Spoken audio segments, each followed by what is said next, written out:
separation anxiety. He's working through it. Separation anxiety. Chewy's mom and dad has to give him away because they move into another state.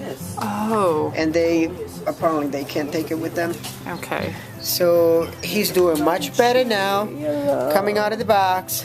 When he first came, he was running in circle and circle. He's afraid of loud noise. Oh. So other than that, he's a thunder. great dog. Is he scared of people? Not at all.